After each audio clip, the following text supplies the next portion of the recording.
দয়া করে আমার স্বামীকে নিয়ে ট্রোল করা বন্ধ করুন। আমার স্বামী এখন বিশ্ব চ্যাম্পিয়ন। দক্ষিণ আফ্রিকা যখন বিশ্ব টেস্ট চ্যাম্পিয়নশিপে জয়ের বন্দরে পৌঁছে যায়, আর জয়ের পর ঠিক এইভাবেই কাঁদছিলেন টেম্বা বাফুমার স্ত্রী। গ্যালারিতে সবাই উদযাপনে ব্যস্ত, অথচ তিনি কান্নায় ভেঙে পড়লেন। কেননা যে মানুষটাকে নিয়ে মানুষ সবসময় ট্রল করে, সেই মানুষটাই এখন অধিনায়ক হিসেবে সবার থেকে সফল। টেম্বা বাফুমা নিজেও বলেছেন, আমি যাই কিছু করি না কেন সেটাতেই আমাকে নিয়ে ট্রল করা হয়। আমি জানি না কেন, কিন্তু সেটাতে আমি নজর দেই না। আমার নজর সেখানেই থাকে যেখানে আমার সফলতা আসবে।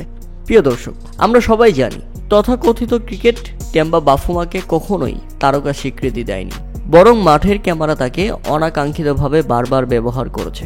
যতবারই ক্যাপ্টেন্স ফটো সেশনে এসেছেন, ততবারই ট্রলের শিকার হয়েছেন।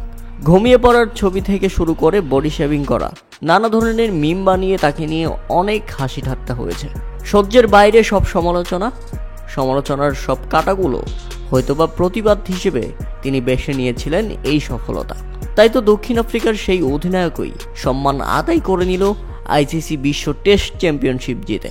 27 বছরের প্রতীক্ষার অবসান ঘটিয়ে তিনি দক্ষিণ আফ্রিকাকে এনে দিলেন আরাধ্যের সেই আইসিসির দ্বিতীয় শিরোপা। ইতিহাস গড়া সেই জয় একটি বিশ্ব রেকর্ডও উপহার দিয়েছে দক্ষিণ আফ্রিকার অধিনায়ককে। টেম্বা বাফুমা টেস্ট ইতিহাসে অধিনায়ক হিসেবে প্রথম 10 টেস্টের সব কয়টাতেই সফল। টেম্বা বাফুমা টেস্টে দক্ষিণ আফ্রিকার হয়ে প্রথম টেস্ট করেছিলেন 2023 সালে ওয়েস্ট ইন্ডিজের বিপক্ষে।